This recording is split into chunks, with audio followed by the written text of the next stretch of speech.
আমাকে বলা হলো জন্মগ্রহণ করেছি। আমাকে মুখস্থ করানো হলো পৃথিবীতে আমার জন্ম হয়েছে। অথচ মৃত্যুর ঠিক কয়েক মুহূর্তের পর জানতে পারি পৃথিবীতে আমার জন্ম নেয়ার কথা ছিল। চলার পথে একবার পাথরের সাথে ধাক্কা খেয়েছিলাম। ব্যথা লাগে, তবে রক্ত আসেনি।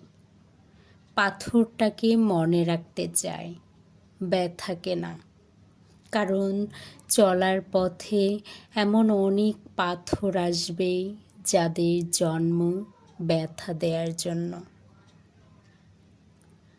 ভালোবাসার শব্দটি একটি ট্যাবলেট। এই ট্যাবলেট যারা সেবন করে তারা ইউফোরিয়া আনন্দে আক্রান্ত হয়ে যায়।